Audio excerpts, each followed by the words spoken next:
Olá pessoal, vamos dar início à nossa primeira videoaula da disciplina Macroeconomia do PPGD, onde nessa primeira videoaula iremos aí fazer uma espécie de estado da arte da macroeconomia, né? O objetivo dessa nossa videoaula é apresentar a evolução de forma bem introdutória da teoria macroeconômica, com o objetivo de identificarmos como os modelos macroeconômicos eles evoluíram, quais foram as principais motivações dessa evolução, dentro de uma perspectiva de nós entendermos a fronteira da discussão macroeconômica, qual é a etapa mais evoluída da teoria macroeconômica do ponto de vista do uso dessas estruturas analíticas frente à necessidade de entendermos qual é a capacidade das políticas macroeconômicas, sejam elas monetária ou fiscal, frente a essa tentativa de estabilizar a economia, seja por meio dessa tentativa de estabilizar as flutuações cíclicas ou, eventualmente, por meio do controle inflacionário. Né? Então, repito, né, nosso objetivo é basicamente entender como se deu o processo de evolução da teoria macroeconômica, que é uma teoria muito recente, né, dentro aí do escopo da ciência econômica. É uma teoria que tem o seu início ali basicamente do ponto de vista do conceito de macroeconomia pelos idos da década de 30, né? E ao longo dessa evolução teórica, alguns pontos são importantes nesse entendimento de como hoje nós temos uma estrutura mainstream, né? Uma estrutura dominante do ponto de vista do core teórico para investigação da macroeconomia convencional. Né? Então, a ideia, como eu comentei anteriormente, é exatamente entender esse estado da arte da macroeconomia, entender como se deu o processo de evolução da teoria macroeconômica desde os seus primórdios, ali datado na década de 30, sobretudo o período posterior à Grande Depressão de 1929, até os períodos mais recentes aí, com os desdobramentos da nova síntese macroeconômica. Não é?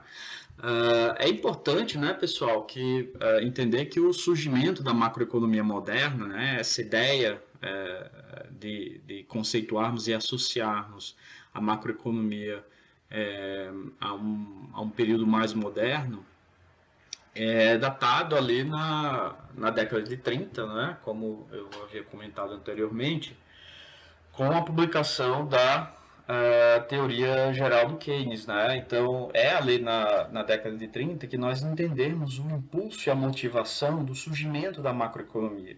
E, basicamente, o que nós podemos considerar como principal motivação e como principal impulso, né, da teoria macroeconômica é exatamente o problema ali da Grande Depressão de 1929, né?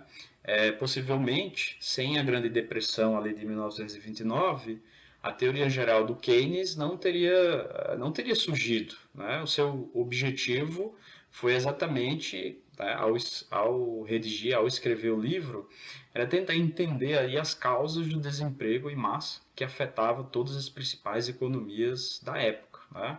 E sugerir possivelmente políticas mais eficazes, políticas econômicas mais eficazes que pudessem aí resolver o problema frente à ausência de uma teoria eficaz, lembrando que a teoria até então em voga, né, a teoria até então dominante ali na década de 30 era exatamente a teoria clássica, né, muito fundamentada ali pelos preceitos microeconômicos. Né?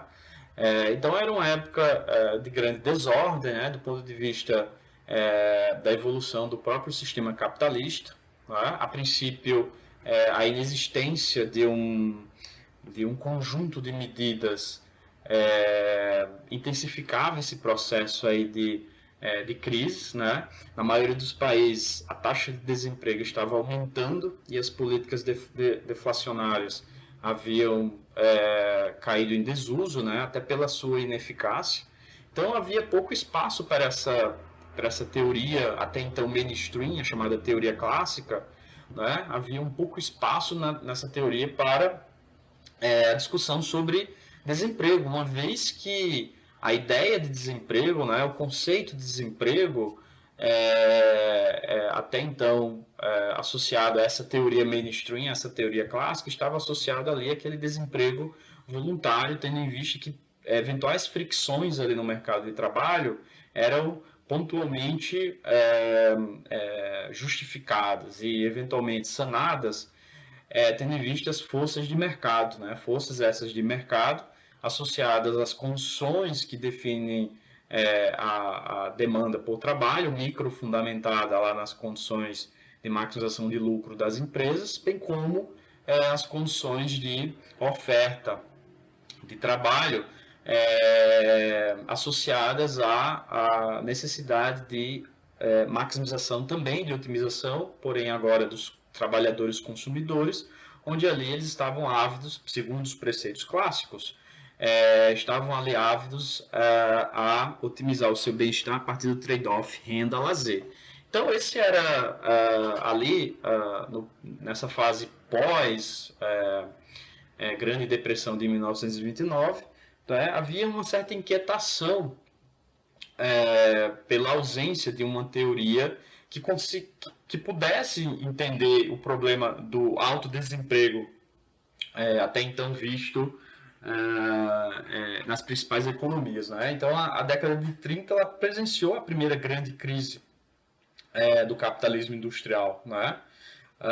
Os Estados Unidos, sobretudo os Estados Unidos e a Inglaterra, né, centros do capitalismo mundial, enfrentaram e projetaram sobre o resto do mundo o desemprego e a depressão. Né? E na perspectiva acadêmica, né, na perspectiva de pesquisa, essa inquietação da chamada macroeconomia clássica, né, a chamada economia clássica, não conseguia explicar esse possível alta taxa de desemprego, inquietava muitos estudiosos, e aí a motivação inicial aí, né? A primeira motivação aí para a gente entender aí o surgimento da macroeconomia, né? Então, frente a isso,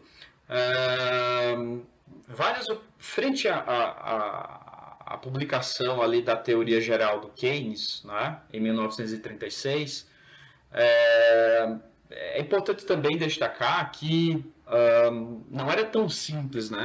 A própria publicação da teoria geral do Keynes, tendo em vista que toda obra do Keynes vem com o objetivo de desestruturar, né, de forma crítica o pensamento clássico, e lembrando que é um pensamento que tem o seu auge, né, e tem as suas o seu domínio por toda a ciência econômica ao longo de vários anos. Então, não é tão simples, após ali a publicação da teoria geral do Keynes, as ideias do Keynes elas serem recebidas de forma tão agradável. Né? Então, houveram ali diversas divergências em relação às proposições daquilo que o Keynes considerava como limitação sobre a ótica e sobre as relações apresentadas no âmbito da economia e da macroeconomia clássica. Né? Então,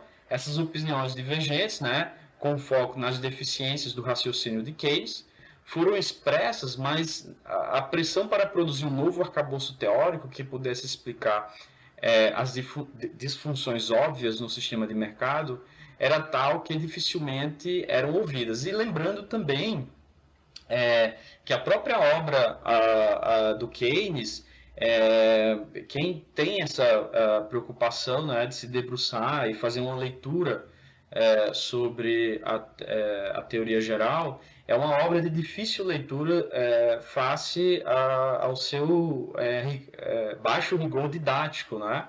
Então, do ponto de vista interpretativo, não era tão simples, né? Essas opiniões e essas apresentações discutidas ali na teoria geral serem recebidas de forma tão agradável, né? Então, dois pontos são fundamentais para que nós possamos entender aí essa dificuldade de aceitação da teoria geral do Keynes ali, sobretudo pós 1936. Primeiro é que a própria teoria geral é um livro que vem a confrontar uma teoria mainstream, uma teoria clássica de grande domínio na academia, né? Então não é tão trivial a aceitação de uma nova teoria, de um novo escopo interpretativo em relação ao problema do desemprego, ao problema da crise que se faz ali no período pós-1929.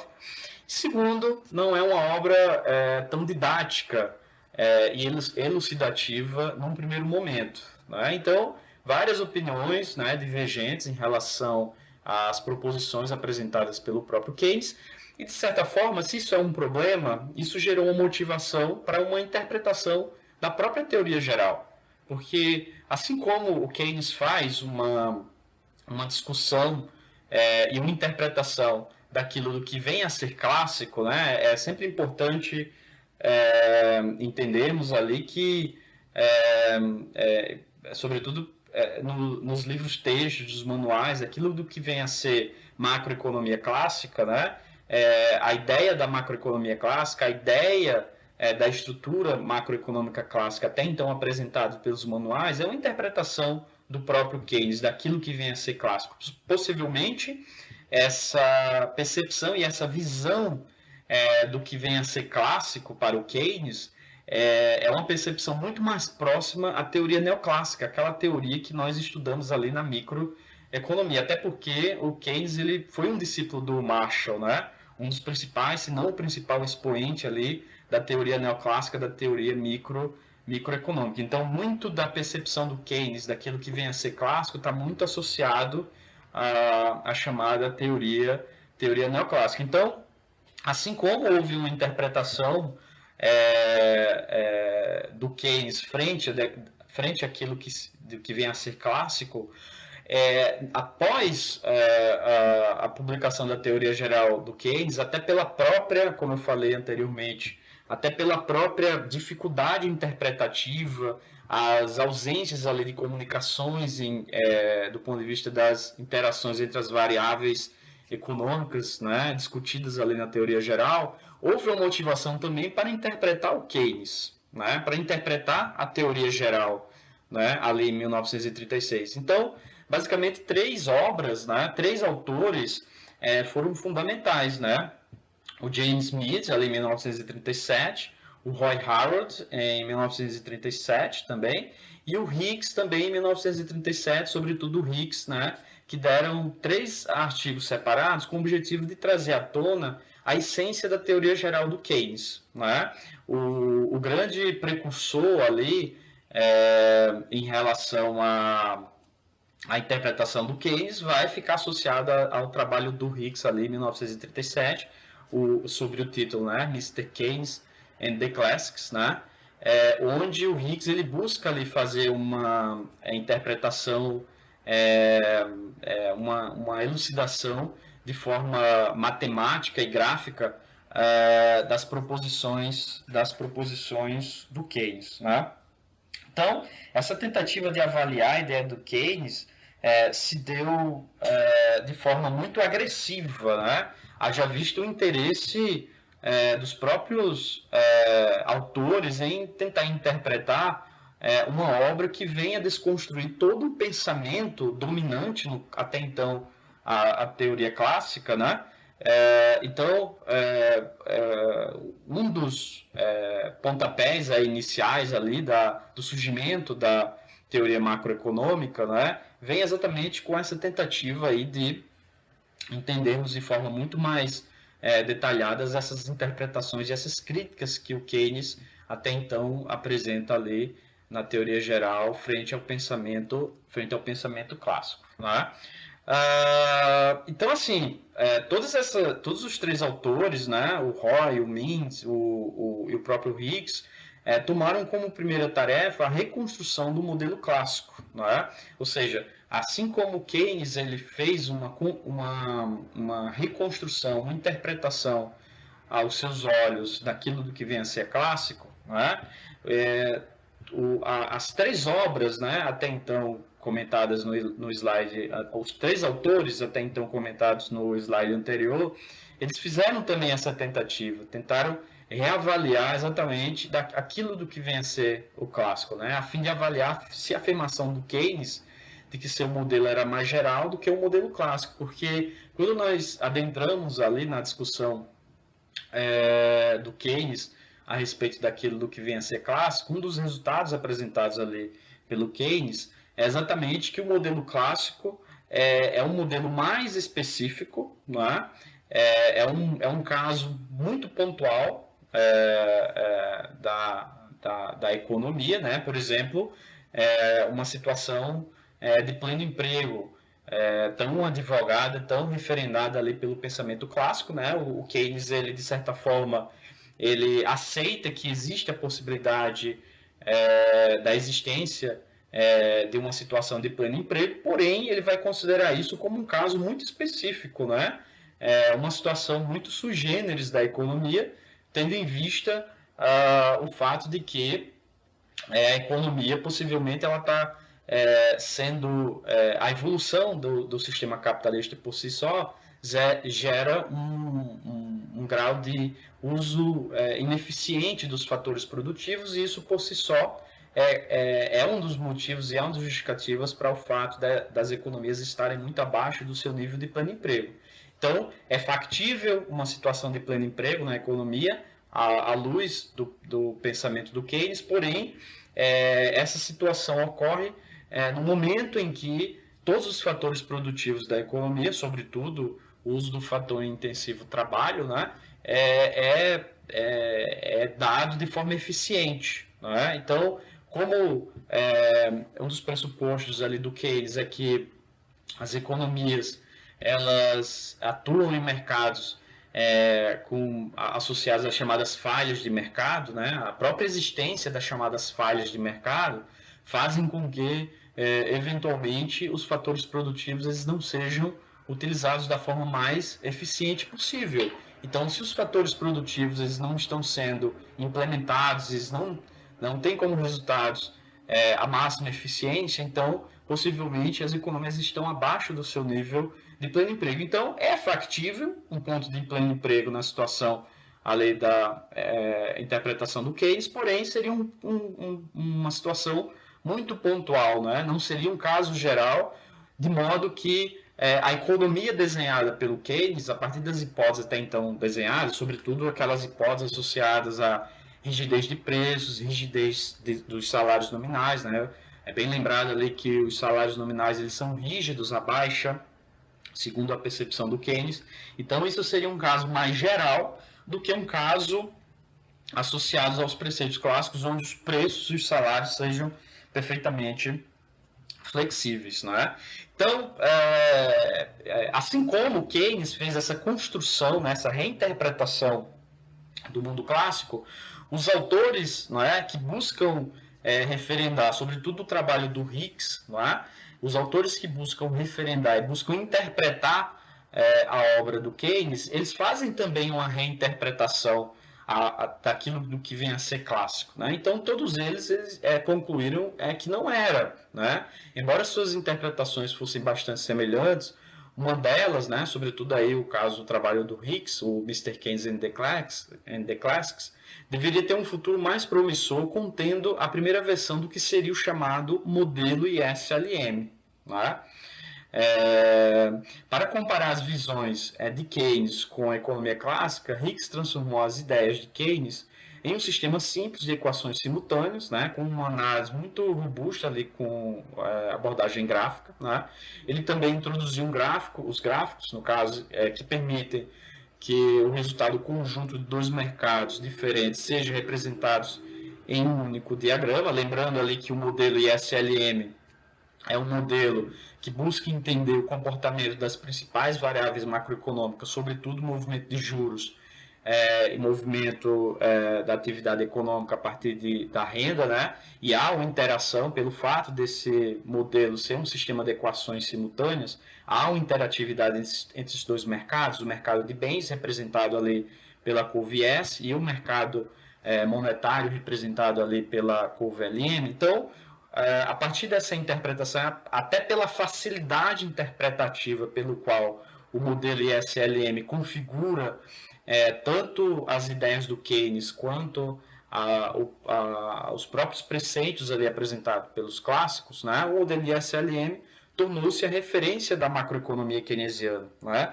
A tal ponto que se pergunta o que seria da teoria geral se a interpretação do Hicks nunca tivesse aparecido, né? Então, muitos autores que trabalham ali com a chamada história do pensamento econômico associam exatamente essa contribuição do Hicks como um canal de impulso da própria obra do Keynes, sobretudo pelo alto grau de dificuldade de interpretação da própria teoria geral em si. Então, existe aí uma contribuição do Hicks, né, em fazer essa reinterpretação acerca do pensamento do Keynes frente a essa busca em entender se a obra do Keynes é uma obra mais geral e o caso clássico é um caso mais específico ou vice-versa, né? Então, é importante destacar que no mundo da macroeconomia, aquilo que se chama de keynesiano não está associado necessariamente à obra do Keynes, né? Aquilo que é keynesiano possivelmente está muito mais próximo à interpretação dada ali pelo Hicks, sobretudo ali em 1937, quando da publicação da obra sobre o título Mr. Keynes and the Classics, com esse objetivo de fazer essa elucidação gráfica e algébrica a respeito daquilo que o Keynes interpretou como caso mais geral, frente a um caso mais específico, que é exatamente a chamada macroeconomia clássica, né? Isso é bom. Primeiro, né? Nós temos aí até o momento três justificativas e três impulsos aí para o surgimento da chamada macroeconomia aberta. Então, o primeiro associado o efeito aí da Grande Depressão de 1929, e isso é um canal de motivação para o Keynes publicar ali em 1936 a sua teoria geral, né? Um ano após a publicação da teoria geral, em 1937, nós observamos aí a contribuição do Hicks, né, ao formular o chamado modelo ISLM, e nós temos também uma terceira contribuição aí para nós entendermos aí as origens da chamada da macroeconomia moderna, né? Então, essa terceira contribuição também ali na década de 30, né? Mas aí é um trabalho mais empírico, né? O trabalho do Tinbergen, né? Então, diferentemente daquilo que foi contribuído ali pelo Keynes e pelo Hicks, passando para um debate, ou melhor dizendo, um debate mais teórico, o trabalho do Tinbergen, né, é um trabalho mais empírico, não é? Onde ele desempenhou um papel muito importante nesse sentido, né, em desassociar os debates no plano teórico, né, fugir um pouco do debate teórico e ir para uma discussão mais aplicada, né? Então, o estudo do Tinbergen, ali em 1939, foi um estudo assim que tentou entender ali o problema das flutuações cíclicas ali, né? Os movimentos cíclicos da atividade econômica nos Estados Unidos no período ali de 1919 a 1932. Né? Então, é um dos primeiros momentos aí que nós começamos a associar um certo complemento entre a teoria macroeconômica e a aplicação econométrica, né? Lembrando que ali na década de 90, né, o desenvolvimento da macroeconomia e o impulso que é dado, né, se nós avançarmos um pouco no tempo, sei lá, 50 anos à frente, aí, após a década de 30, um dos grandes impulsos ali dado pela evolução da teoria macroeconômica mais recente se dá exatamente pela alta aplicabilidade, pelo alto envolvimento que os modelos econométricos se associam às discussões teóricas macroeconômicas. Né? Então, um terceiro elemento, uma terceira contribuição que a gente pode estar associando aí ao surgimento da macroeconomia moderna é o trabalho do Thunberg, né? Lembrando, diferentemente desse debate que ocorre ali entre o Keynes e posteriormente o Hicks, né? Que estariam muito presos ali a um debate teórico, o trabalho do Thunberg aí é um trabalho mais aplicado, né? Associado a essas metodologias econométricas. Né? Então, como sumário aí, né, desses principais pontos ali associados à obra e às obras que dão origem à macroeconomia moderna, nós temos aí a interpretação do Keynes, né, a respeito da Grande Depressão, né? E é isso que dá um pontapé ali à publicação da sua obra em 1936, né? A teoria geral.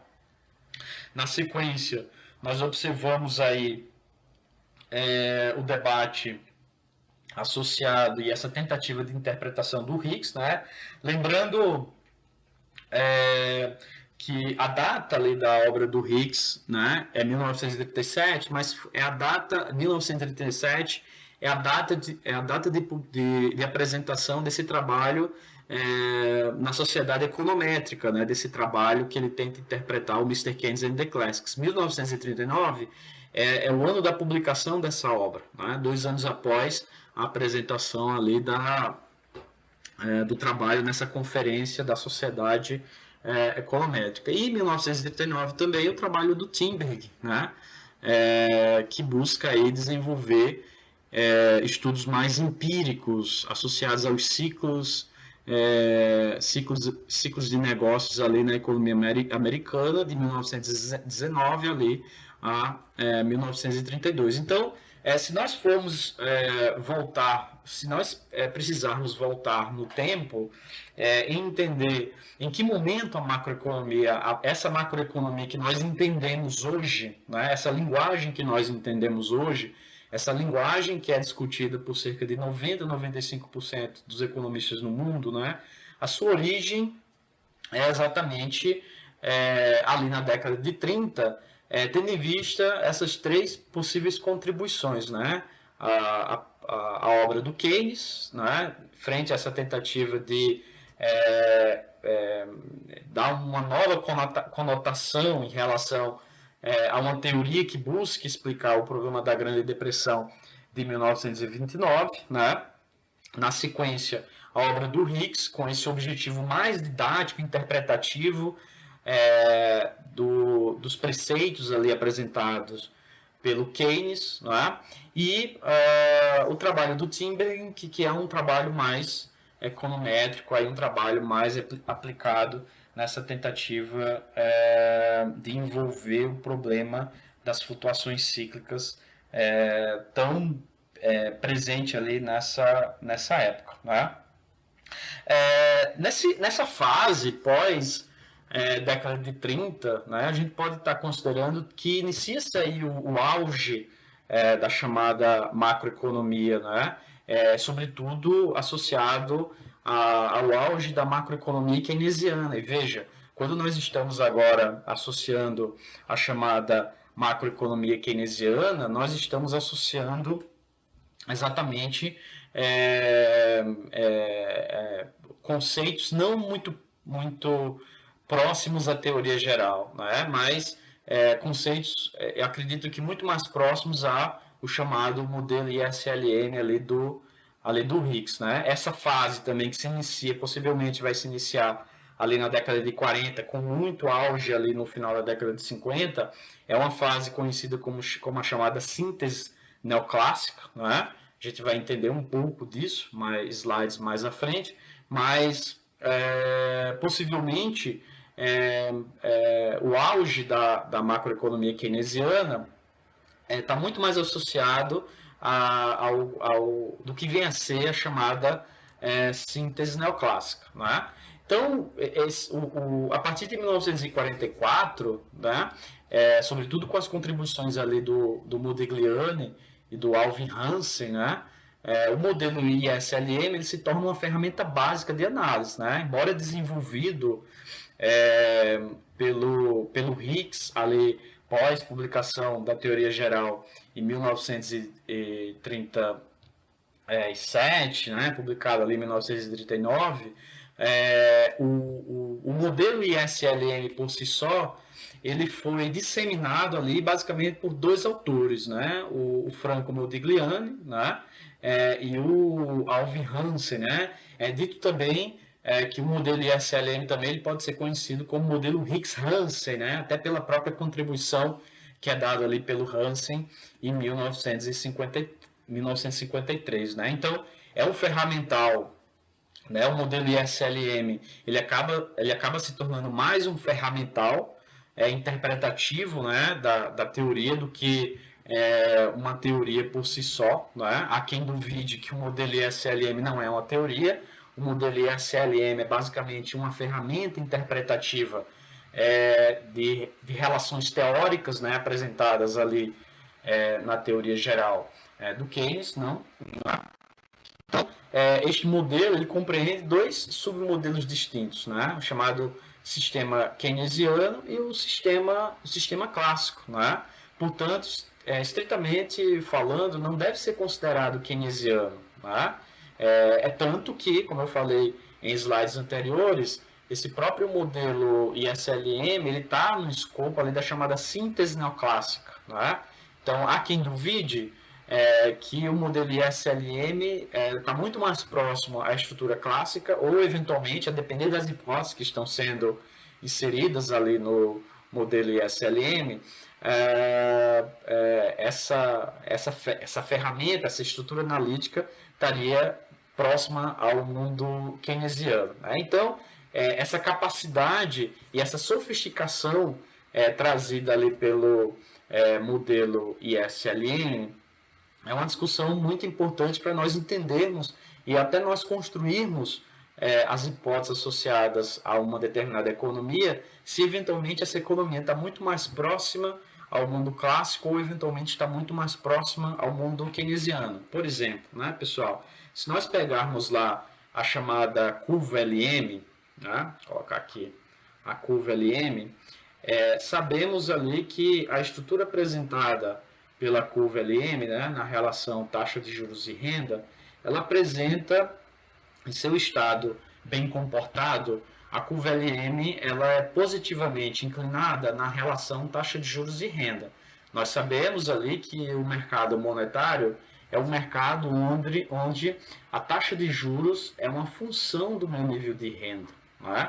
E nós sabemos também que essa relação causal associada à relação de dependência entre taxa de juros e renda ocorre porque na estrutura analítica keynesiana existe uma teoria da demanda por moeda, né, chamada teoria da demanda por moeda keynesiana, onde à medida que a renda aumenta, dada a oferta de moeda, à medida que a renda aumenta, a demanda por moeda ela irá se expandir também, pela própria lógica de que um dos motivos para as pessoas carregarem consigo moeda é demanda por moeda para fins transacionais. Então, à medida que a economia se expande do ponto de vista do seu ritmo de crescimento econômico, a demanda por moeda ela irá se expandir. Uma vez que a oferta de moeda se torne constante, né? Ou seja, uma vez que o Banco Central, a autoridade monetária não acompanha essa expansão de demanda por moeda, possivelmente nós iremos verificar um efeito de expansão na demanda com pressão lá no mercado monetário e elevação na nossa taxa de juros. Então, é dessa relação, né, bem simploriamente falando, é dessa relação que nós conseguimos aí exibir é, essa relação causal positiva entre taxa de juros e renda, né? Então, isso aqui é basicamente, né, essa situação ocorre numa situação onde nós teríamos aí uma economia bem comportada, né? O que seria uma economia bem comportada aos olhos e à luz da chamada curva LM? Ó, é uma curva LM que ela não é nem tão elástica, nem tão inelástica, né? Ela não é nem tão inclinada, nem pouco inclinada, né? É uma curva LM que eventualmente capta um efeito dado expansões no nível de renda de elevação da nossa taxa de juros. Então, digamos que isso seria um caso mediano, né? Ela não estaria nem na situação clássica, nem estaria na situação keynesiana. Por quê? Porque na situação clássica, segundo os preceitos clássicos, moeda serve única e exclusivamente para fins transacionais. Enquanto que no mundo keynesiano, moeda serve para fins transacionais e também moeda serve para fins especulativos. Então eu poderia desagregar, né, os formatos dessa minha curva LM em duas situações. Uma situação onde, na relação entre taxa de juros e renda, a minha curva LM ela é perfeitamente vertical, então eu estaria associando isso mais a um caso clássico, enquanto na chamada hipótese da armadilha da liquidez keynesiana, a minha curva LM, ela possivelmente seria não linear, né?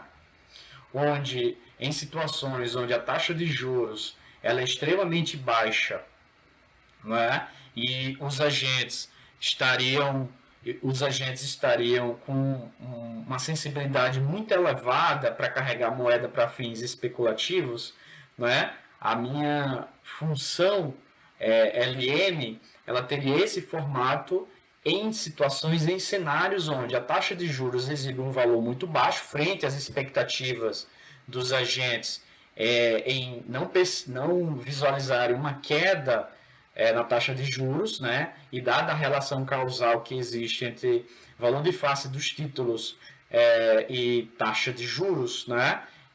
Os agentes estariam aí exibindo uma alta sensibilidade da demanda por moeda para fins transacionais. Lembrando que, então, nós teríamos aqui um caso keynesiano, né? Nós teríamos um caso aqui keynesiano, onde, lembrando também que a inclinação dessa nossa curva LM, ela é dada a partir da relação entre a sensibilidade da demanda por moeda em relação à renda frente à sensibilidade da demanda por moeda em relação à taxa de juros. Não é? Então veja que se eu sou keynesiano, eu aceito que existe um grau de sensibilidade da demanda por moeda em relação à taxa de juros. Então, se eu sou mais keynesiano ainda, e possivelmente se eu tenho um cenário onde a taxa de juros ela é muito baixa, então possivelmente esse valor do parâmetro que capta a relação entre demanda por moeda e taxa de juros, ele é muito elevado, não é? Então, se ele é muito elevado, possivelmente eu estou no ramo, né? Eu estou nessa faixa da minha curva LM muito próxima a uma situação de quase horizontalidade dessa curva LM.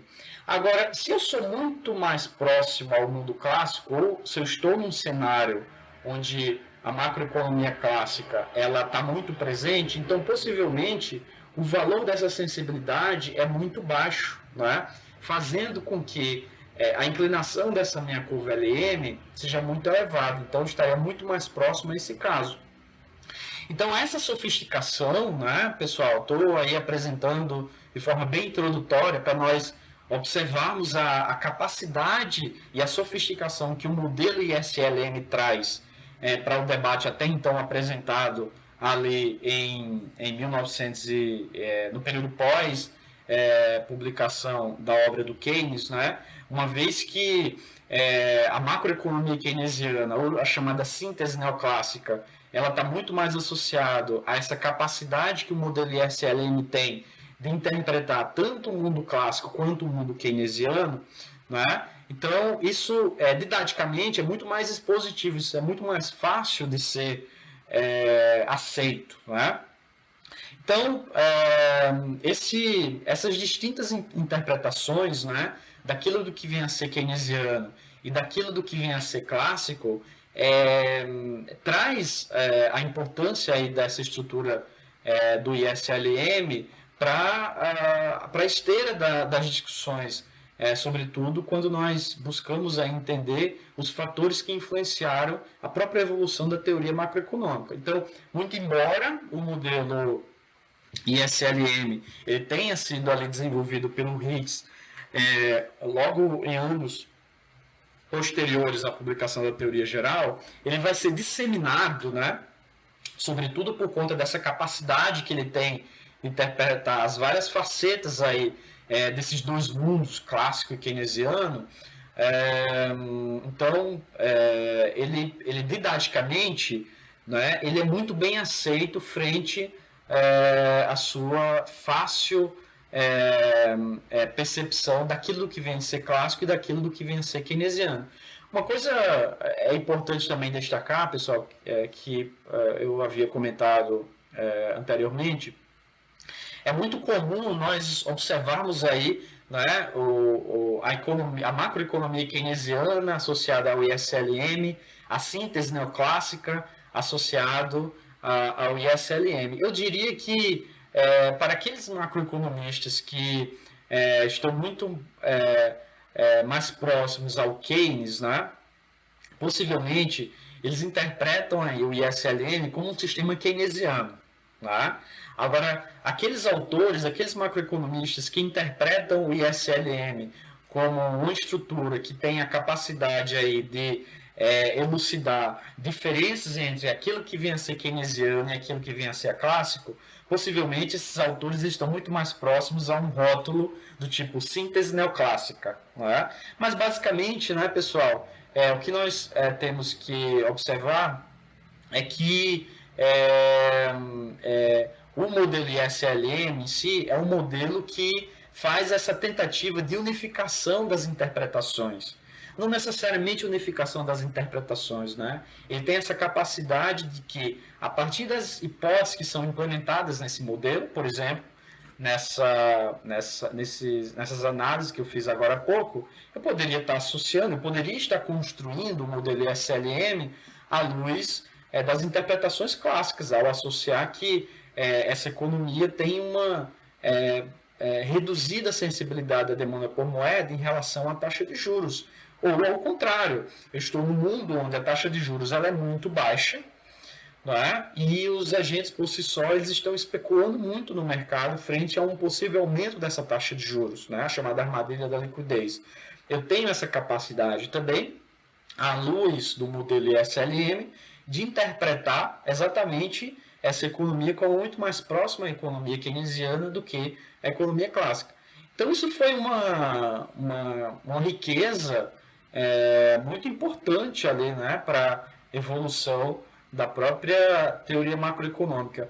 E não é demais falar, né, como foi apresentado em slides anteriores, que possivelmente a percepção do Keynes, a contribuição do Keynes, né, frente a essa tentativa aí de entender os problemas da Grande Depressão de 29, frente a essa tentativa de revisitar a macroeconomia clássica, a obra do Keynes não teria ganhado tanto escopo, né, tanta fama, se não fosse exatamente a contribuição ali do Higgs com o Mr. Keynes and the Classics, né, apresentando aí o chamado modelo ISLM. E lembrando também que não foi, num primeiro momento, que o ISLM, à luz da obra do Higgs, que se popularizou, né?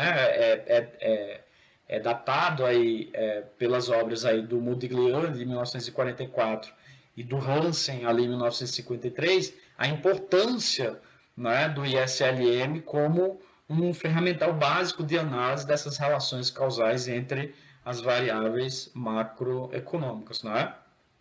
Então, na época, né, de seu domínio, a maioria dos economistas estavam convencidos de que a variante keynesiana correspondia à realidade, enquanto o caso clássico era visto mais como um caso excepcional, sobretudo ali na década de 50. Né? Quando da obra do Keynes, ali em 1936, um dos seus objetivos foi exatamente mostrar que o caso clássico era um caso mais pontual, né, um caso mais específico, e a situação keynesiana era uma situação mais generalizada, né? Ali na década de 50, chegou-se à conclusão que realmente aquilo do que vem a ser as hipóteses keynesianas estariam sendo muito mais associadas a um caso geral da economia do que a própria hipótese clássica de que a existência do pleno emprego sempre ocorre, tendo em vista problemas de fricções são pontualmente solucionados pelas forças de mercado, né? Então, o auge da macroeconomia keynesiana, né, se dá exatamente a partir da popularização da obra ali do Higgs, tendo em vista as contribuições ali do Modigliani e do Hansen em 1953, lembrando aí que muitas vezes nós conhecemos aí o modelo ISLM como modelo Higgs-Hansen, né? Sobretudo pela interpretação ali do Hansen em 1953, a partir dos desdobramentos apresentados ali pelo Higgs em 1937, 1939. É óbvio que o auge da macroeconomia keynesiana ela se inicia ali possivelmente nessa fase pós-Segunda Guerra Mundial, né? Mas é importante destacar também que o próprio sistema ISLM ele tem algumas limitações, né? Sobretudo algumas falhas, né? Sobretudo ao considerar que os preços são fixos, né? Então, embora exista um avanço significativo, né? Veja, em menos de 20 anos ali, se nós pegarmos 1937, 20 anos sequentes, então houve uma evolução fantástica, né, das discussões associadas às variáveis macroeconômicas. Se formos comparar a evolução da ciência econômica, né, datada ali e dado como pontapé inicial em 1776, com a obra do Adam Smith, e chegarmos até a década de 30, veja, o que houve do ponto de vista de evolução na macroeconomia nos 20 anos posteriores à publicação da teoria geral do Keynes. Então, é um curto espaço de tempo com discussões fantásticas, né? E discussões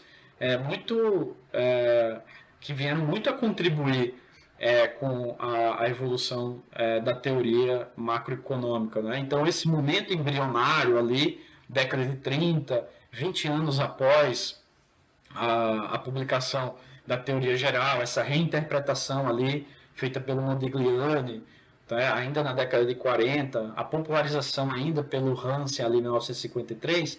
Então, esse curto espaço de tempo, não podemos nos negar dessa fantástica evolução. Porém, o modelo ISLM, ao longo do seu debate e ao longo dos seus das suas várias interpretações, ele é um modelo extremamente limitado, né? E com algumas falhas em relação à sua capacidade preditiva frente ao comportamento de algumas variáveis macroeconômicas básicas, como, por exemplo, o movimento de preços. Né? É bem lembrado que o modelo ISLM, possivelmente, se nós formos associar, entender o movimento de preço na economia, o modelo ISLM ele tem uma fonte de inspiração significativa daquilo que é apresentado pelo Keynes em 1936, frente à teoria geral, ao considerar que os preços eles são fixos. né, em função das chamadas falhas de mercado apresentadas e discutidos, né, e utilizados ali pelo Keynes, o modelo ISLM, até então apresentado pelo Hicks e reinterpretado ali, seja pelo Modigliani, seja pelo Hansen em 1953, é um modelo com limitações, né, e muita dessa limitação ela está muito associada exatamente à incorporação da hipótese de preços fixos na economia. Então, né, uma falha do modelo SLM era a suposição de preços fixos. Né? E aí, dentro desse escopo, dentro dessa evolução aí da macroeconomia associada a essa chamada síntese neoclássica, esse mundo keynesiano, surge ali em 1958 a obra do Phillips, né, onde o Phillips ele tenta explicar o fenômeno ali entre salário e desemprego no Reino Unido no período entre 1861 e 1957. Lembrando, é um trabalho empírico, né, onde o Phillips ele tem essa preocupação de entender os movimentos da taxa de desemprego associados à variação dos salários nominais, né? Nós sabemos ali, nós nos acostumamos a aprender inicialmente que a curva de Phillips é uma relação entre taxa de desemprego e taxa de inflação, né? Mas originalmente a obra do Phillips, datada ali em 1958, é uma obra que está associada exatamente a uma tentativa de entendimento dessa relação entre salários nominais e taxa de desemprego no Reino Unido ali no período entre 1861 e 1957. Né? Então, dada essa limitação apresentada pelo modelo ISLM, né, ao considerar que os preços são fixos, havia uma inquietação também entre os teóricos, entre os autores, de como resolver esse problema da chamada hipótese de fixação de preços, né, que é incorporado ao modelo ISLM. Embora o modelo ISLM ele tenha essa sofisticação de que em uma única estrutura analítica, né, apresentada a partir dos mercados, os teóricos e os autores eles conseguem interpretar aquilo do que vem a ser keynesiano e aquilo do que vem a ser clássico, essas interpretações, elas, de certa forma, ela torna-se limitada até porque a macroeconomia clássica exibe como, né, porque nesse momento nós podemos nos perguntar como um modelo ISLM ele consegue ter essa capacidade interpretativa de duas teorias a priori muito díspares, né? Uma vez que a macroeconomia clássica ela está muito associada aos movimentos de preços serem flexíveis, né? Assim como os salários nominais flexíveis, e de certa forma o mundo do Keynes está associando que os preços são rígidos e os salários nominais também eles são rígidos, né? Embora eu consiga ali interpretar à luz, sobretudo da inclinação da curva LM, né? Como foi apresentado no slide anterior, como é que eu posso associar uma estrutura analítica ISLM e, sobretudo, como eu vou apresentar um modelo macroeconômico como um modelo representativo de uma teoria que tenta unificar esses dois mundos, né? Porque se nós formos observar dessa forma, né, pessoal, o modelo ISLM é uma tentativa de unificação, daí a ideia de síntese, né? A ideia de síntese neoclássica, né? Essa tentativa de interpretar tanto o mundo clássico quanto o mundo keynesiano. Mas como eu vou interpretar e como é que eu vou carregar esse modelo e como eu vou utilizar esse modelo como sendo um modelo que tem essa capacidade preditiva de desenhar um mundo a partir de hipóteses keynesianas e hipóteses clássicas, se um dos pressupostos, se não um dos principais pressupostos apresentados ali pela macroeconomia clássica, é a hipótese de flexibilidade, de perfeita flexibilidade de preços e perfeita flexibilidade dos salários nominais, se o modelo SLM carrega a hipótese de preços fixos. Então, isso ao longo, né, da utilização ali do modelo SLM é um ponto muito discutido, é um ponto muito criticado por alguns autores frente às limitações apresentadas aí pelo modelo SLM ao não considerar flexibilidade de preço. Então, os desdobramentos, né, e os resultados apresentados ali pelo Phillips, né, em 1958, com essa tentativa de interpretar e tentar entender, ou melhor dizendo, essa relação entre taxa de desemprego e variação dos salários nominais no Reino Unido entre 1861 e 1957, foi de grande valia para essa corrente de pensamento, essa chamada corrente de pensamento keynesiana ou síntese neoclássica, né? Então, o fato de se basear em um sólido relacionamento empírico, válido por um longo período, foi visto como uma vantagem, né? Além disso, tinha um sabor keynesiano, pois incorporava aí a ideia de um piso salarial. É uma das hipóteses associadas ali à chamada curva de Phillips, ao trabalho empírico, né? Um passo adicional dado por Samuelson e Sola, ali em 1960, foi sugerir que a curva de Phillips apontava para a possibilidade de uma troca entre taxa de inflação e taxa de desemprego.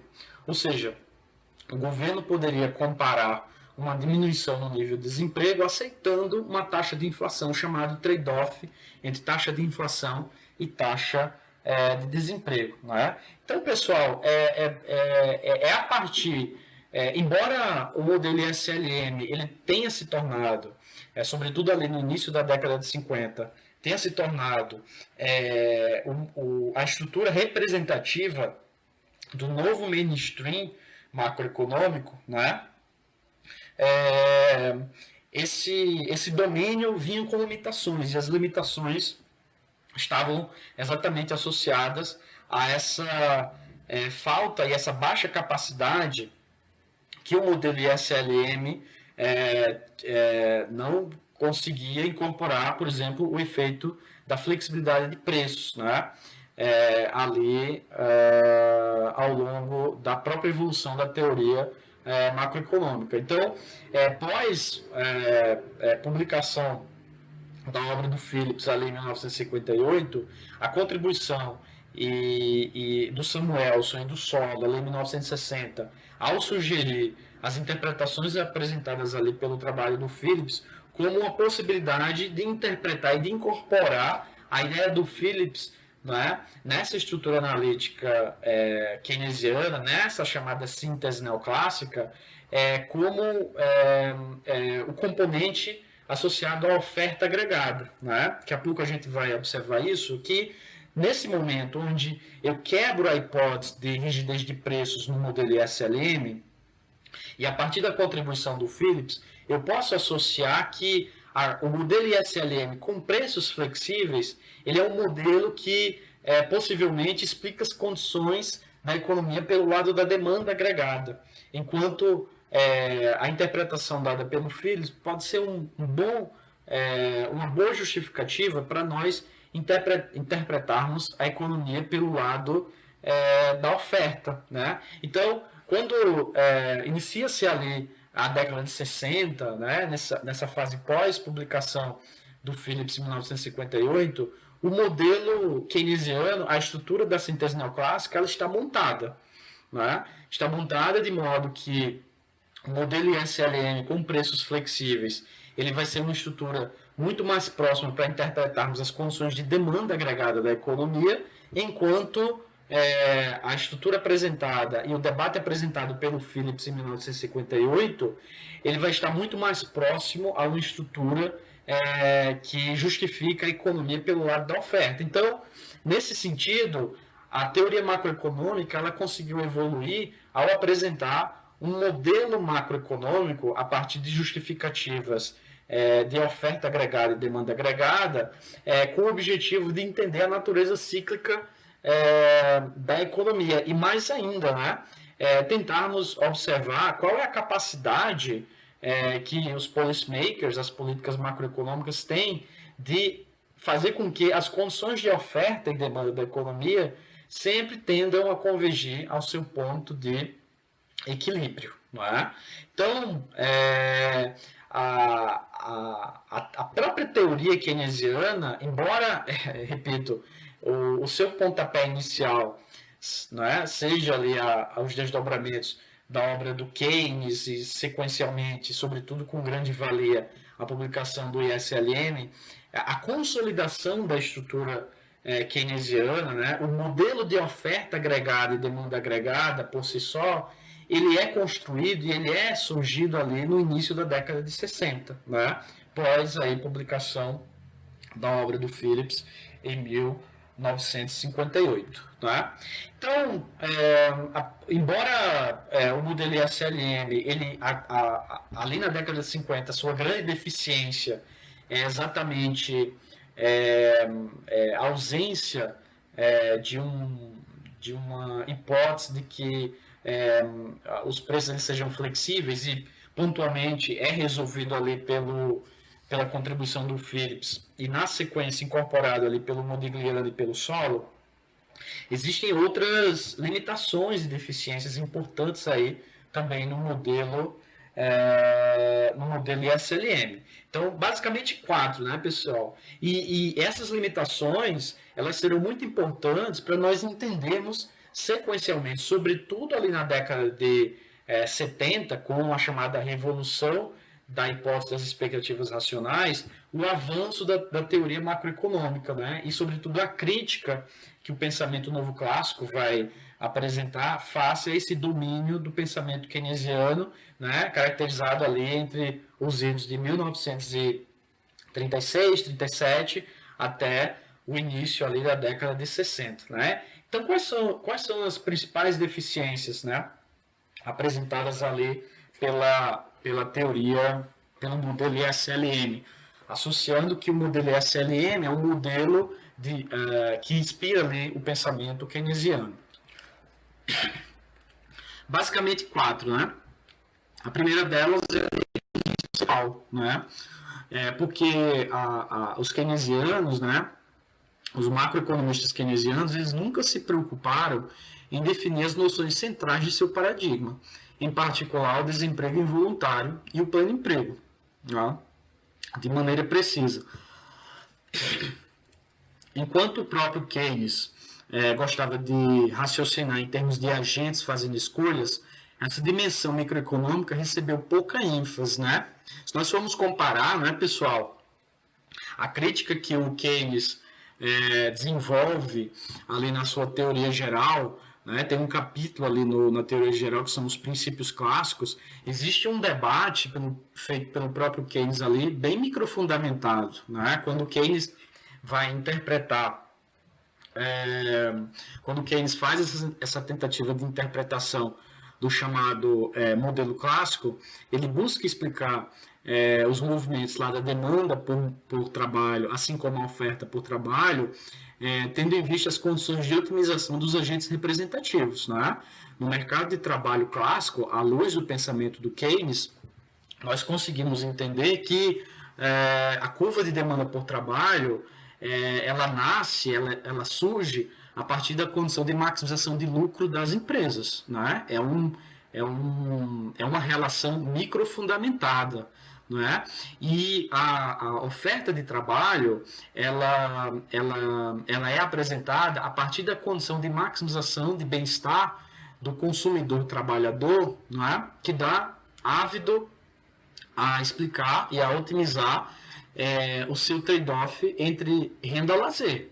Né? Então, uma das grandes limitações, né, que os macroeconomistas, sobretudo ali pós década de 60, década de 70, sobretudo, vão criticar o mundo keynesiano, é que essas estruturas keynesianas, essas estruturas da chamada síntese neoclássica, elas são pouco microfundamentadas, de certa forma, embora o Keynes tenha justificado, né, as relações, algumas relações, sobretudo essas associadas ao mercado de trabalho, como eu comentei há pouco, são estruturas analíticas onde não há uma microfundamentação no comportamento dos agentes. A priori, né, quando nós estamos nos desdobrando nessas estruturas macroeconômicas, à luz do modelo ISLM, nós não sabemos como estão sendo feitas as escolhas por parte dos agentes frente a, por exemplo, eventuais choques de políticas macroeconômicas. Então,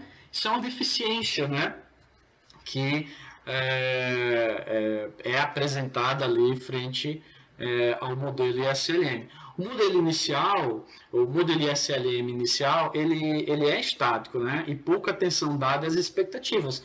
E justificado isso, né? Porque inicialmente o modelo ISLM ele é incorporado sob a hipótese de preços fixos, né? Então, toda a metodologia associada, por exemplo, quando nós utilizamos o modelo SLM para investigar o efeito que as políticas macroeconômicas têm sobre os movimentos de atividade econômica e sobre os movimentos da taxa de juros, nós utilizamos a chamada hipótese de estática comparativa, né? É factível nós aceitarmos essa hipótese de estática comparativa porque não há um ambiente de expectativa por parte dos agentes, sobretudo expectativas associadas ao movimento de preços na economia. Não é? Essa é a ideia. Então, é factível aceitarmos a metodologia estática para o modelo SLM? É factível, uma vez que é, a hipótese associada originalmente ao modelo SLM é uma hipótese de preços fixos, né? Então eu posso eventualmente eu não posso dissociar o método estático ao método dinâmico, ao método de choques, uma vez que as expectativas são estáticas, né? Porém, posteriormente, esse estado de rigidez, né, da hipótese associada ao modelo SLM, foi ligeiramente melhorado ao considerar os valores passados e presentes das variáveis como uma próxima das expectativas, sobretudo no período pós-publicação ali da obra do Phillips, onde os preços eles deixaram de ser preços fixos e passaram a ser preços flexíveis no momento da incorporação daquela chamada hipótese de expectativa adaptativa, não é, pessoal? Porque lembrem que a evolução da teoria macroeconômica ela está muito associada também ao fato da evolução da própria hipótese de expectativa dos agentes. A macroeconomia como debate, né, se nós formos associar a macroeconomia clássica, né, nessa fase que precede os desdobramentos da macroeconomia do Keynes. Então, como eram as hipóteses associadas no período anterior a 1936? Olha, as expectativas eram perfeitas. Não é? Se nós formos observar a ideia de expectativa, as expectativas eram perfeitas. Eram perfeitas por quê? Porque os preços e salários eram perfeitamente flexíveis. E por que os preços e salários eram perfeitamente flexíveis lá na macroeconomia clássica? Ora, os salários e os preços eram perfeitamente flexíveis porque a hipótese central da macroeconomia clássica é uma hipótese onde o mercado considerado até então era um mercado de concorrência perfeita, e a gente sabe que no mercado de concorrência perfeita esse mercado está tão atomizado do ponto de vista das condições de demanda e oferta que a entrada ou a saída de qualquer agente pouco afeta o movimento de preços, né? Então, a informação ali acerca de movimento de preço no mundo clássico, ela é perfeita. Quando nós adentramos ao mundo do Keynes, os preços eles são fixos. Eu tenho a imposição aí da hipótese de preços estáticos, né? Preços fixos no mundo do Keynes. E uma das justificativas, se não apresentadas ali pelo Keynes, é o fato de que, por exemplo, os mercados são imperfeitos. Né? Em mercados imperfeitos, como por exemplo um mercado tipo concorrência imperfeita, monopólio, oligopólio, as empresas ao determinar preços, essas empresas elas são limitadas, elas não aceitam redução do nível de preços na economia. até pela própria característica dessas estruturas de mercado, não é? Quando nós saímos agora do mundo do Keynes e começamos a adentrar ali a chamada contribuição da síntese neoclássica, com os trabalhos ali do Solow e do Modigliani, ao capturar a ideia ali do Phillips de um grau de flexibilidade de preços, nessa tentativa de entender os movimentos dos salários nominais e a taxa de desemprego, nós já observamos que existe um grau de flexibilidade de preços observando o comportamento passado dos preços. É a chamada hipótese de expectativa adaptativa, não é? Quando nós formos adentrar lá no mundo da chamada da chamada macroeconomia novo clássica, aí na década de 70, nós iremos incorporar a hipótese de expectativas racionais, onde as expectativas elas não são observadas a partir do passado dessa variável, a partir do passado dos preços, mas sim projetando o futuro a partir de todas as informações que são disponíveis na economia. Não é? Então, entender a evolução do pensamento macroeconômico é também entender, de certa forma, as mudanças que os autores, que os modelos estão incorporando frente ao movimento de preço na economia. Então, em relação ao ponto B, né, o modelo ISLM inicial era estático, né, e era dada pouca atenção às condições de expectativas. Posteriormente, sobretudo, repito, a partir das contribuições apresentadas ali pelo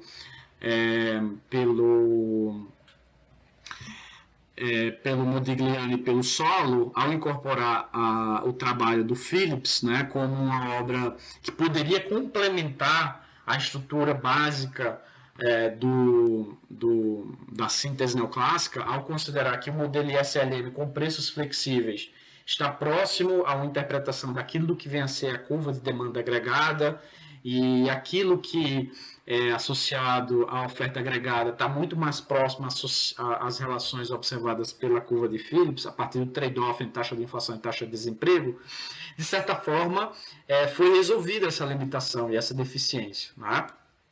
Uma terceira limitação e uma terceira deficiência, além da chamada macroeconomia keynesiana, o chamado modelo ISLM, é a capacidade de capturar a interdependência entre os setores da economia que caracterizava o modelo elementar, que geralmente não era transposta para modelos econométricos empíricos. Né? Ou seja, a ideia aqui é que, embora o modelo teórico, né? Lembrem-se, né, pessoal, que a macroeconomia,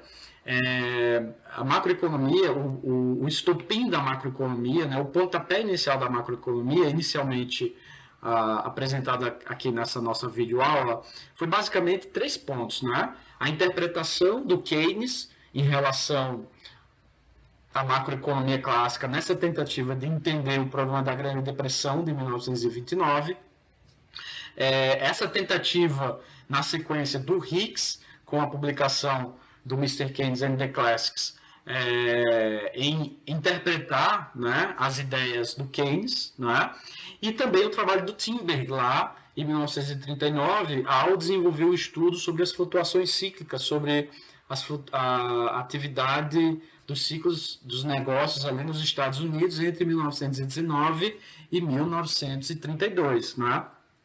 Então, quando do auge da síntese neoclássica, do chamado modelo ISLM, né, houve também uma certa crítica pelo fato embora o modelo ISLM ele tenha essa capacidade teórica de associar as relações causais entre dois mercados, né, o mercado de bens e o mercado monetário, é sabido que quando nós fazemos as interações e os choques de política macroeconômica, sejam políticas fiscais, sejam políticas monetárias, além do modelo ISLM, é sabido que essas interações elas são muito ricas no sentido para nós investigarmos até a eficiência no uso desses instrumentos, sejam monetários ou seja movimentos fiscais. Então, essa sofisticação de capturar essa interdependência entre os setores da economia se esbarrava na baixa capacidade que esses modelos tinham do ponto de vista empírico. Não é? Porque, veja, quando nós estamos trabalhando ali com a metodologia determinística, que o modelo ISLM carrega essa metodologia determinística, e uma vez que essa metodologia determinística está muito mais próxima ao mundo matemático, né? E ela está muito mais próxima ao mundo matemático, porque é um método preciso. Eu não estou trabalhando com incerteza. Né? Lembre-se da deficiência, da segunda deficiência que foi apresentada anteriormente, né? Porque o fato do modelo ISLM ser um modelo estático, então eu não estou trabalhando com incerteza. Né? E o fato do modelo ISLM ter essa característica, existia uma certa preocupação para quem capta o modelo ISLM e faz uma tentativa de aplicar o modelo ISLM para o mundo real a partir de estudos empíricos, é que a modelagem econométrica, como vocês bem sabem, é uma modelagem estocástica.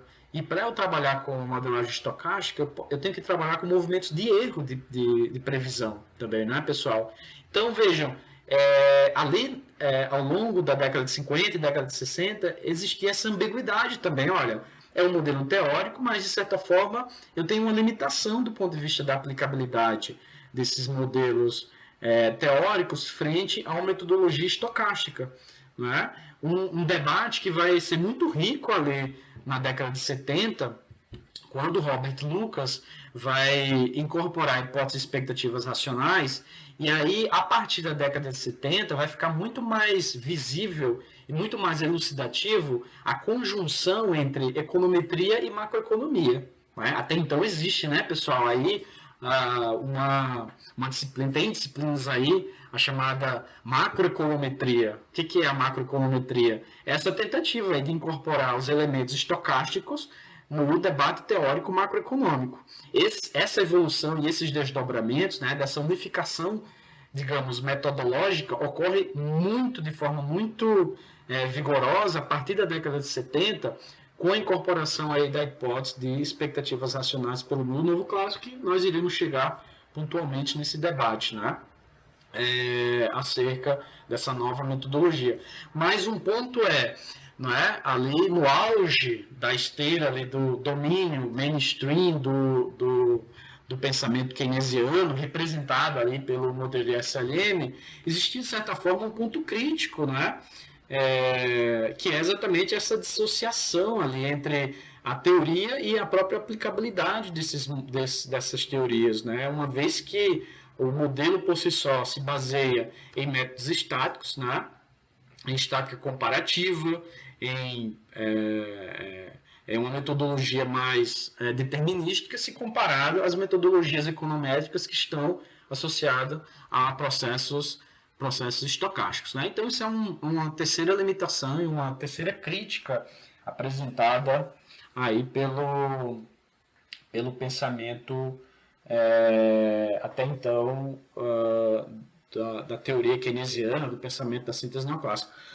Uma quarta hipótese, né, não menos importante, é que o modelo ISLM ele foi incapaz de alcançar o objetivo proclamado da teoria keynesiana, de explicar o chamado desemprego involuntário como uma falha sistêmica do mercado. Né?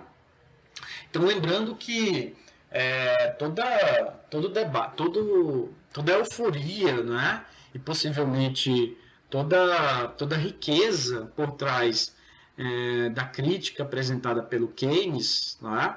Lembrando que a tentativa ali do Keynes em 1936 na teoria geral primeiro explicar o problema da alta taxa de desemprego presente nas principais economias, sobretudo nos Estados Unidos e na Inglaterra, não é? E disseminada aí, para outros países.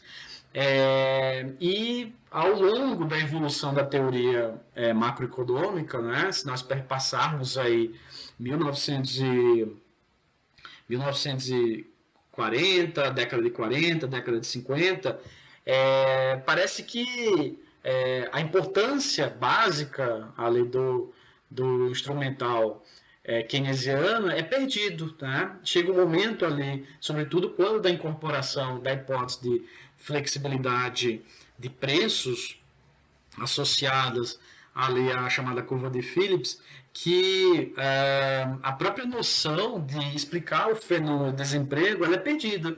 Por exemplo, quando o mundo keynesiano aceita que o modelo ISLM com preços flexíveis está muito próxima à explicação de uma curva de demanda e a curva de Phillips ela está muito próxima à curva de oferta e a curva de Phillips ela consegue exibir aí as chamadas escolhas de políticas macroeconômicas, onde eu posso fazer políticas econômicas expansionistas nessa tentativa de redução da taxa de desemprego e aceitando uma taxa de inflação relativamente mais alta ou, eventualmente, uma taxa de inflação relativamente baixa com a taxa de desemprego relativamente alta. Então, um grande resultado que a macroeconomia keynesiana e a assim chamada a síntese neoclássica é que explicar o problema do desemprego por si só não necessariamente faz com que as economias tendam a convergir a um ponto de equilíbrio, né? Como, por exemplo, preconizado ali pelos clássicos, né? Porque, veja, se nós aceitarmos o pensamento clássico, a priori, não há custos, né, envolvendo um ponto de pleno emprego lá na macroeconomia clássica. Porém, quando nós avançamos no debate, nós chegamos à construção final do nosso chamado modelo ISLM, a nossa chamada síntese neoclássica, para resolver o problema do desemprego, nós temos que aceitar necessariamente de certa forma, nós temos que aceitar um relativo grau de inflação na economia. Não é? E é fato que a desestabilidade ali de preços na economia, por exemplo, para quem tem um viés neoclássico, para quem tem um viés dos chamados modelos de equilíbrio, se as políticas macroeconômicas elas fazem com que a taxa de desemprego, na interpretação do modelo ISLM, faz com que a taxa de desemprego ela se reduza de certa forma, ao custo de um aumento na taxa de inflação, é sinal que existe aí um desalinhamento de preços na economia. E esse desalinhamento de preços na economia pode causar exatamente falhas nos sistemas de mercado. Não é? Porque a principal lição que nós chegamos ali no final da construção do modelo ISLM com preços flexíveis, incorporando a hipótese do Phillips, é que o uso de políticas macroeconômicas envolve exatamente escolhas. Se eu quero resolver o problema apontado pelo Keynes lá do chamado desemprego involuntário, eu tenho um custo, e esse custo é exatamente o aumento na taxa de inflação. E esse aumento na taxa de inflação pode fazer com que haja problemas de mercado, as chamadas falhas sistêmicas de mercado, uma vez que aumento na taxa de inflação pode causar um processo de desalinhamento de preços na economia. Não é? Esse é um grande problema apresentado aí por alguns autores, sobretudo a quem vai iniciar ali a década de 60 com um olhar crítico frente a esse domínio keynesiano, frente a esse domínio da chamada síntese neoclássica. Né?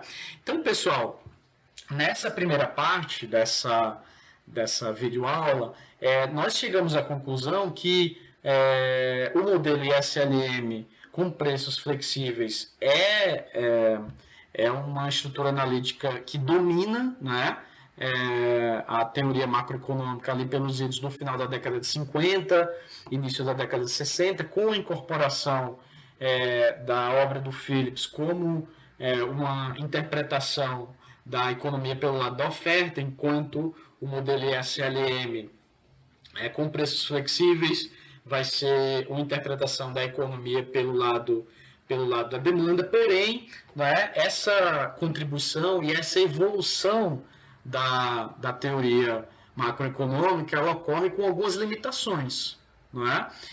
E essas limitações, se vocês prestarem atenção, essas limitações elas estão muito associadas ao fato de que, ao longo da evolução dessa teoria mainstream, né, e o que eu estou chamando aqui de mainstream é uma teoria associada a um modelo, a um sistema da chamada síntese neoclássica ou chamado mundo keynesiano, onde perdeu-se, de certa forma, alguns elementos essenciais da própria evolução da teoria econômica. Né? Entender condições de oferta, entender condições de demanda, nada mais é, né, pessoal, do que microfundamentar o comportamento dos agentes. O Keynes fez isso. O Keynes, quando vai fazer a sua interpretação a respeito do mundo clássico, ele justifica as limitações dessa macroeconomia clássica, microfundamentando o comportamento dos agentes. É tanto lá que no capítulo dos chamados postulados da macroeconomia clássica, o Keynes aceita o primeiro postulado, né, da economia clássica, né, onde a microfundamentação do comportamento dos agentes, sobretudo o primeiro postulado associado à microfundamentação do comportamento dos empresários, das empresas, que associam a curva de demanda por trabalho ao ponto de equilíbrio da condição de maximização do lucro das empresas, né, salário real igual à produtividade marginal do trabalho, o Keynes aceita que a curva de demanda por trabalho é explicada microfundamentada à luz da otimização do lucro dos empresários. O segundo postulado não é aceito pelo Keynes, de modo que o segundo postulado está associado exatamente à condição de otimização de bem-estar dos agentes, consumidores, trabalhadores. Por quê? Porque ele não aceita que os preços e os salários eles sejam perfeitamente flexíveis. Para nós aceitarmos as condições, por exemplo, de desutilidade marginal do trabalho, advindas exatamente da condição de maximização do trade-off renda-lazer desses agentes representativos nas condições de oferta de trabalho, né, eu tenho que necessariamente aceitar que os preços e os salários são flexíveis. Ora, ele incorpora a hipótese de rigidez de preço e rigidez salarial. Então, há uma explicação na teoria geral, microfundamentada. Não é? E o que parece é que a evolução da teoria macroeconômica representada aqui pela estrutura ISLM, mesmo com flexibilidade de preços, os keynesianos e esse mundo da síntese neoclássica parece que eles esqueceram essa necessidade de microfundamentação no comportamento dos agentes. E mais ainda, é um modelo que possivelmente, embora o pontapé inicial inspirado ali pelo Keynes explicar o problema do desemprego, ele parece que perde também essa capacidade de explicar o chamado desemprego involuntário, não é? Ao produzir exatamente condições de escolhas por parte dos policymakers em que a sociedade estaria aceitando uma menor taxa de desemprego, um aumento na taxa de inflação, porém com um problema de desalinhamento de preços na economia. Não é? Então, é um debate rico, né? É importante destacar que esse período aí representado ao longo aí da evolução da teoria macroeconômica, esse auge da chamada macroeconomia keynesiana, é um momento muito rico, né? E naturalmente, né, toda nova teoria ela é passível de críticas, né? A própria evolução da teoria macroeconômica é factível a partir exatamente da assimilação dessas críticas. E ao longo da década de 60, o que vai ocorrer é a chamada contra-revolução monetarista, representada exatamente ali pelo Milton Friedman, né? Então, contemporaneamente, a evolução e ao domínio da chamada macroeconomia keynesiana, sobretudo ao longo da década de 60, há um pensamento crítico a essa modelagem e a essa estrutura ISLM, representada exatamente ali pela escola do pensamento monetarista, representada, repito, ali pelo Milton Friedman. É importante destacar também que a estrutura ISLM por si só ela é aceita pelos monetaristas, porém algumas discussões elas são importantes ao tentar separar aquilo que do pensamento da crítica monetarista frente ao pensamento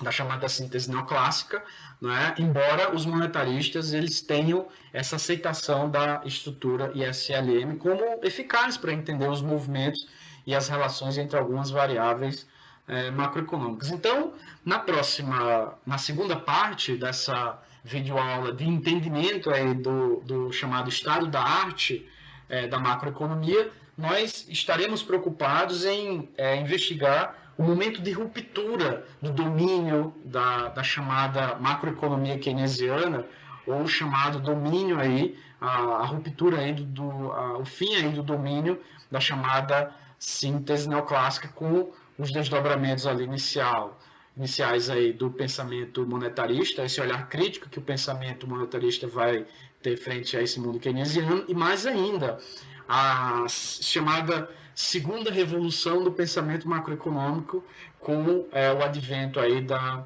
escola das expectativas racionais da década de 70, que vai fundamentar todas essas discussões mais contemporâneas que nós temos hoje em relação aos modelos macroeconômicos, ok? Então, até a próxima videoaula.